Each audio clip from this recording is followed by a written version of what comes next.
ಸದ್ಗುರುಭ್ಯೋ ನಮಃ. ಮಹಾಗಣಾಧಿಪತಯೇ ನಮಃ.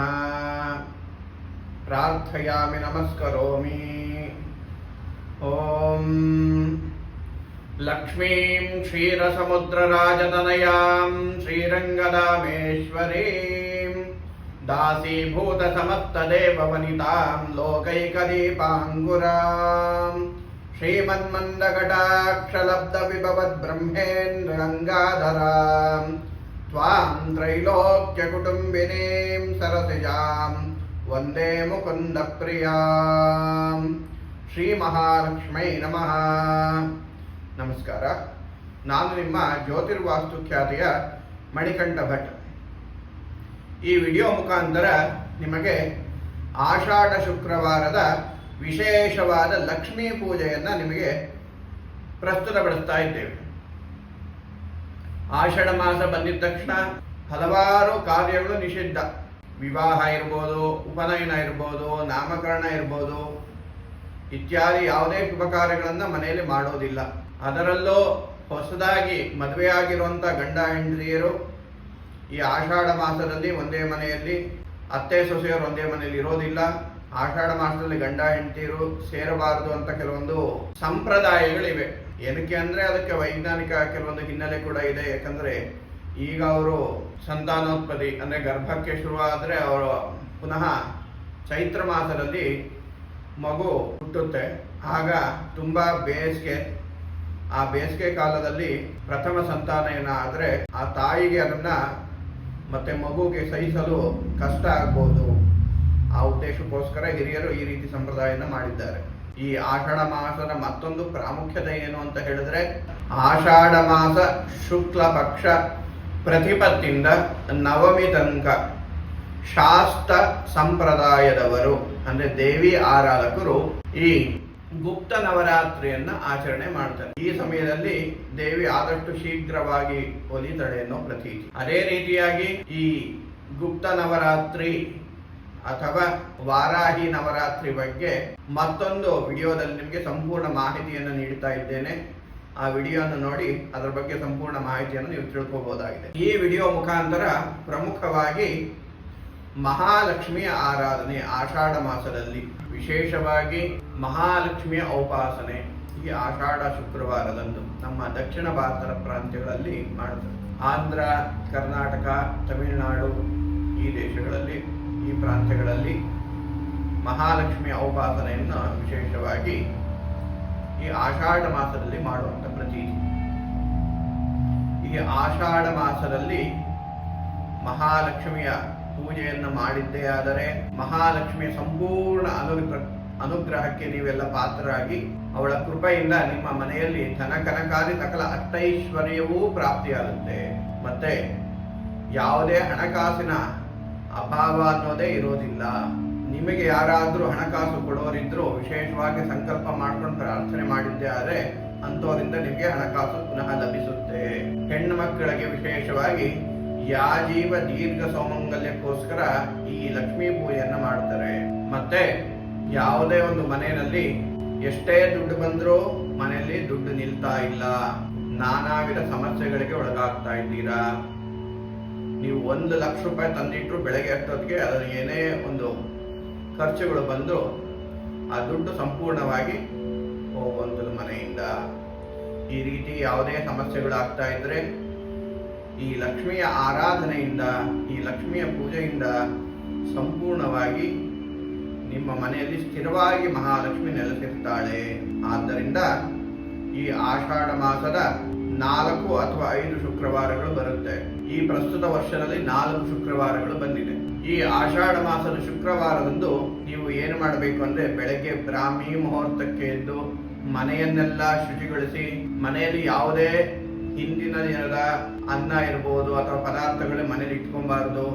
ಮನೆ ಶುಭ್ರವಾಗಿರ್ಬೇಕು, ಅಡಿಗೆ ಮನೆ ಶುಭ್ರವಾಗಿರ್ಬೇಕು, ದೇವ್ರ ಮನೆ ಶುಭ್ರವಾಗಿರ್ಬೇಕು, ಮನೆ ಅಂಗಳ ಶುಭ್ರವಾಗಿರ್ಬೇಕು. ಮನೆ ಮುಂದೆ ಸಾಧ್ಯವಾದ ತೋರಣ ಕಟ್ಟಿ, ರಂಗೋಲಿ ಹಾಕಿ, ಅಲಂಕಾರವನ್ನು ಮಾಡಿ, ದ್ವಾರ ಮಹಾಲಕ್ಷ್ಮಿಯ ಪೂಜೆಯನ್ನು ಮಾಡಿ, ಮತ್ತೆ ಮನೆಯಲ್ಲಿ ನಿಮ್ಮ ದೇವರ ಮನೆಯಲ್ಲಿ ಲಕ್ಷ್ಮೀ ವಿಗ್ರಹ ಅಥವಾ ಒಂದು ಕಲಶದಲ್ಲಿ ಮಹಾಲಕ್ಷ್ಮಿಯನ್ನು ಪ್ರಾರ್ಥನೆ ಮಾಡಿ ಆವಾಹನೆಯನ್ನು ಮಾಡುವಂಥದ್ದು.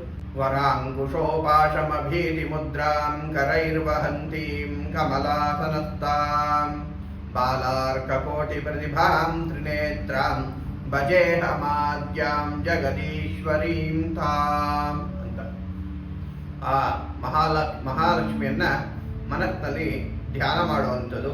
ವಿಶೇಷವಾಗಿ ನಿಮಗೇನಾದರೂ ಧ್ಯಾನ ಶ್ಲೋಕ ಗೊತ್ತಿದ್ರೆ ಆ ಧ್ಯಾನ ಶ್ಲೋಕವನ್ನು ಹೇಳುವಂಥದ್ದು, ಅಥವಾ ಮಹಾಲಕ್ಷ್ಮೀ ನಮಃ ಅಂತ ಪ್ರಾರ್ಥನೆ ಮಾಡಿಕೊಂಡು ಆ ನಾಮಮಂತ್ರದಿಂದಲೇ ಆ ಕಲಶದಲ್ಲಿ ಮಹಾಲಕ್ಷ್ಮಿ ಆವಾಹನೆಯನ್ನು ಮಾಡಿ ಅದಕ್ಕೆ ಯಥಾವಿಧಿಯಾಗಿ ಷೋಡಶೋಪಚಾರ ಪೂಜೆಯಿಂದಲೋ ಅಥವಾ ದಶೋಪಚಾರ ಪೂಜೆಯಿಂದಲೋ ಅಥವಾ ಪಂಚೋಪಚಾರ ಪೂಜೆಯಿಂದ ಪೂಜೆಯನ್ನು ಮಾಡುವಂಥದ್ದು, ಪೂಜೆಯನ್ನು ಸಲ್ಲಿಸುವಂಥದ್ದು. ಮತ್ತೆ ಈ ಷೋಡಶೋಪಚಾರ ಪೂಜೆ ಅತ್ಯಂತ ಪ್ರಮುಖವಾದ್ದು. ಈ ಷೋಡಶೋಪಚಾರ ಪೂಜೆಯನ್ನು ಆಚರಣೆ ಮಾಡೋದು ಅತ್ಯಂತ ಶ್ರೇಷ್ಠಕರವಾಗಿದೆ. ವಿಶೇಷವಾಗಿ ದೇವರಿಗೆ ಪೂಜೆ ಮಾಡಬೇಕಾದಂಥ ಸಂದರ್ಭದಲ್ಲಿ ಈ ಸಂಕಲ್ಪವನ್ನ ಎಲ್ಲರೂ ಹೇಳ್ಕೊಳ್ಳುವಂಥದ್ದು. ಮಮ ಉಪಾರ್ಥ ಸಮಸ್ತ ದುರಿತ ಕ್ಷಯದ್ವಾರ ಶ್ರೀ ಪರಮೇಶ್ವರಿ ಪ್ರೀತ್ಯರ್ಥಂ ಮಮ ಗೃಹೇಶು ಅಲಕ್ಷ್ಮಿ ನಿವೃತ್ತಿಪೂರ್ವಕ ಮಹಾಲಕ್ಷ್ಮಿ ಸ್ಥಿರ ಸಾನ್ನಿಧ್ಯತಾ ಸಿದ್ಧ್ಯರ್ಥಂ ಸಕಲ ಅಷ್ಟೈಶ್ವರ್ಯ ಪ್ರಾಪ್ತ್ಯರ್ಥಂ ಯಾ ಜೀವ ದೀರ್ಘ ಸೌಮಂಗಲ್ಯಾಭಿವೃದ್ಧ್ಯರ್ಥಂ ವಿಶೇಷೇಣ ಮಹಾಲಕ್ಷ್ಮಿ ಸಂಪೂರ್ಣ ಅನುಗ್ರಹ ಕೃಪಾ ಪ್ರಸಾದ ಸಿದ್ಧ್ಯರ್ಥಂ ಮಹಾಲಕ್ಷ್ಮಿ ದೇವತಾ ಪ್ರೀತ್ಯರ್ಥಂ ಯಾವಚ್ಛಕ್ತಿ ಧ್ಯಾನ ಆವಾಹನಾದಿ ಷೋಡಶೋಪಚಾರ ಪೂಜಾಂಚ ಕರಿಷ್ಯೆ ಅಂತ ಹೇಳಿ ಸಂಕಲ್ಪವನ್ನು ಮಾಡಿಕೊಳ್ಳುವಂಥದ್ದು. ಸಂಕಲ್ಪ ಮಾಡಿಕೊಂಡಿದ ನಂತರ ನೀವು ಗಣೇಶನಿಗೆ ಪ್ರಾರ್ಥನೆಯನ್ನು ಮಾಡಿ ಪುನಃ ಕಲಶ ಆರಾಧನೆಯನ್ನು ಮಾಡಿ ಆ ಕಲಶದ ನೀರನ್ನ ಪ್ರೋಕ್ಷಣೆಯನ್ನು ಮಾಡುವಂಥದ್ದು, ಪೂಜೆ ಉಪಕರಣಗಳನ್ನೆಲ್ಲ ಶುದ್ಧಿಗೊಳಿಸುವಂಥದ್ದು, ಮತ್ತೆ ದೇವರನ್ನು ಶುದ್ಧಿಗೊಳಿಸುವಂಥದ್ದು, ಆ ದೇವರ ಮೇಲೆ ಪ್ರೋಕ್ಷಣೆ ಮಾಡೋದು, ಪುನಃ ನಿಮ್ಮ ಮೇಲೆ ಪ್ರೋಕ್ಷಣೆ ಮಾಡ್ಕೊಂಡು ನೀವು ಶುದ್ಧಿ ಆಗುವಂಥದ್ದು. ಆದ ನಂತರದಲ್ಲಿ ಮಹಾಲಕ್ಷ್ಮಿಗೆ ಧ್ಯಾನಾದಿ ಷೋಡಶೋಪಚಾರ ಪೂಜೆಯನ್ನು ಮಾಡುವಂಥದ್ದು. ಮಹಾಲಕ್ಷ್ಮೀ ನಮಃ ಧ್ಯಾಯಾಮಿ ಧ್ಯಾನಂ ಸಮರ್ಪಯಾಮಿ ಮಹಾಲಕ್ಷ್ಮೀ ನಮಃ ಆವಾಹಯಾಮಿ ಆವಾಹನಂ ಸಮರ್ಪಯಾಮಿ ಮಹಾಲಕ್ಷ್ಮೀ ನಮಃ ರತ್ನಮಯ ಸಿಂಹಾಸನಂ ಸಮರ್ಪಯಾಮಿ ಮಹಾಲಕ್ಷ್ಮೀ ನಮಃ ಪಾದಯೋಃ ಪಾದ್ಯಂ ಸಮರ್ಪಯಾಮಿ ಮಹಾಲಕ್ಷ್ಮೀ ನಮಃ ಹಸ್ತಯೋಃ ಅರ್ಘ್ಯಮರ್ಘ್ಯಂ ಸಮರ್ಪಯಾಮಿ ಮಹಾಲಕ್ಷ್ಮೀ ನಮಃ ಮುಖೇ ಆಚಮನೀಯಂ ಸಮರ್ಪಯಾಮಿ ಮಹಾಲಕ್ಷ್ಮೀ ನಮಃ ಸ್ನಾನಂ ಸಮರ್ಪಯಾಮಿ ಮಹಾಲಕ್ಷ್ಮೀ ನಮಃ ವಸ್ತ್ರಂ ಸಮರ್ಪಯಾಮಿ ಮಹಾಲಕ್ಷ್ಮೀ ನಮಃ ಉಪವೀತಾರ್ಥೇ ಅಕ್ಷತಾನಿ ಸಮರ್ಪಯಾಮಿ ಮಹಾಲಕ್ಷ್ಮೀ ನಮಃ ಗಂಧಾಂ ಸಮರ್ಪಯಾಮಿ ಮಹಾಲಕ್ಷ್ಮೀ ನಮಃ ಹರಿದ್ರಾ ಕುಂಕುಮಾದಿ ಮಂಗಳದ್ರವ್ಯಾಣಿ ಸಮರ್ಪಯಾಮಿ ಮಹಾಲಕ್ಷ್ಮೀ ನಮಃ ನಾಮಪೂಜಾ ಮಹಾಲಕ್ಷ್ಮಿಯನ್ನು ಕುರಿತು ನಾಮಪೂಜೆಯನ್ನು ಮಾಡುವಂಥದ್ದು. ಪುನಃ ಅಷ್ಟೋತ್ತರದಿಂದ ಅಥವಾ ಸಹಸ್ರನಾಮದಿಂದ ಮಹಾಲಕ್ಷ್ಮಿನ ಕುರಿತು ನಾಮಪೂಜೆಯನ್ನು ಆದ ನಂತರ ನೀವು ಕುಂಕುಮಾರ್ಚನೆಯನ್ನಾದರೂ ಮಾಡಬಹುದು ಅಥವಾ ಹೂವಿಂದ ದೇವಿಗೆ ಅರ್ಚನೆಯನ್ನು ಮಾಡಬಹುದು. ವಿಶೇಷವಾಗಿ ಈ ಕಮಲದ ಹೂವು ಮಹಾಲಕ್ಷ್ಮಿಗೆ ಅತ್ಯಂತ ಪ್ರೀತಿಕರವಾದ್ದು. ಈ ಕಮಲದ ಹೂವಿನಿಂದ ಪೂಜೆ ಮಾಡಿದ್ದೇ ಆದರೆ ಅತ್ಯಂತ ಶೀಘ್ರವಾಗಿ ಮಹಾಲಕ್ಷ್ಮಿ ಒಲಿತಾಳೆ. ಈ ನಾಮಪೂಜೆ ಆದ ನಂತರ ದೇವರಿಗೆ ಧೂಪವನ್ನು ಮಾಡುವಂಥದ್ದು, ನಂತರದಲ್ಲಿ ಏಕಾರ್ತಿ ದೀಪವನ್ನು ಮಾಡುವಂಥದ್ದು, ಆಮೇಲೆ ದೇವರಿಗೆ ನೈವೇದ್ಯ. ವಿಶೇಷವಾಗಿ ತಾಯಿಗೆ ಗುಡಾನ್ನ ಅಂದರೆ ಅತ್ಯಂತ ಪ್ರೀತಿಕರವಾದ್ದು. ಆದ್ದರಿಂದ ನೀವು ಮೊದಲನೇ ವಾರ ಬೆಲ್ಲದಿಂದ ಮಾಡಿರುವಂಥ ಅನ್ನವನ್ನು ಮಹಾಲಕ್ಷ್ಮಿಗೆ ನೈವೇದ್ಯವನ್ನು ಮಾಡುವಂಥದ್ದು. ಎರಡನೇ ವಾರದಲ್ಲಿ ಹರಿದ್ರಾನ್ನ, ಚಿತ್ರಾನ್ನ ಅಂತ ನಿಮಗೆಲ್ಲ ಅರ್ಥ ಆಗುವಂಥ ಭಾಷೆಯಲ್ಲಿ ಹಳದಿ ಅನ್ನ, ಇದನ್ನ ನೈವೇದ್ಯ ಮಾಡುವಂಥದ್ದು. ಆದರೆ ಯಾವುದೇ ಕಾರಣಕ್ಕೂ ಈರುಳ್ಳಿ ಬೆಳ್ಳುಳ್ಳಿ ಎಲ್ಲ ಹಾಕಬೇಡಿ. ಮತ್ತೆ ಮೂರನೇ ವಾರ ದಧ್ಯಾನ್ನ ಅಂದರೆ ಮೊಸರನ್ನ ದೇವರಿಗೆ ನೈವೇದ್ಯ ಮಾಡುವಂಥದ್ದು. ನಾಲ್ಕನೇ ವಾರದಲ್ಲಿ ಶಾಲ್ಯಾನ್ನ ಅಂದರೆ ಕಲ್ಲ ಸಕ್ಕರೆಯಿಂದ ಸಹಿತವಾಗಿ ಮಾಡಿರುವಂಥ ಸಿಹಿಯಾದ ಅನ್ನ. ಈ ಒಂದೊಂದು ವಾರದಲ್ಲೂ ಈ ರೀತಿಯಾಗಿ ನೈವೇದ್ಯ ಇದೆ. ನೀವು ಯಥಾಶಕ್ತಿಯಾಗಿ ದೇವರಿಗೆ ನೈವೇದ್ಯವನ್ನು ಮಾಡಿ, ಮತ್ತೆ ನಾರಿಕೇಳ ಕದಲಿ ಫಲ ಅಂದರೆ ಬಾಳೆಹಣ್ಣು, ತೆಂಗಿನಕಾಯಿ, ಇದು ಪೂಜೆಗೆ ಅತ್ಯಂತ ಶ್ರೇಷ್ಠಕರವಾದ್ದು. ಇವೆರಡು ಪೂಜೆಗೆ ಇರಲೇಬೇಕಾಗುತ್ತೆ.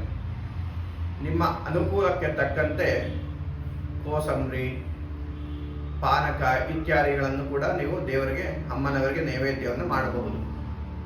ಈ ರೀತಿಯಾಗಿ ದೇವರಿಗೆ ನೈವೇದ್ಯವನ್ನು ಮಾಡಿ ಪುನಃ ಮಂಗಳ ನೀರಾಜನೆಯನ್ನು ಮಾಡಿ ಕರ್ಪೂರ ಸಹಿತವಾಗಿ ಮಂಗಳಾರತಿಯನ್ನು ಮಾಡುವಂಥದ್ದು. ಮಹಾಲಕ್ಷ್ಮೀ ನಮಃ ಮಂಗಳ ನೀರಾಜನಂ ಸಮರ್ಪಯಾಮಿ. ತದನಂತರ ಮಹಾಲಕ್ಷ್ಮೀ ನಮಃ ಮಂತ್ರ ಪುಷ್ಪಾಂಜಲಿಂ ಸಮರ್ಪಯಾಮಿ.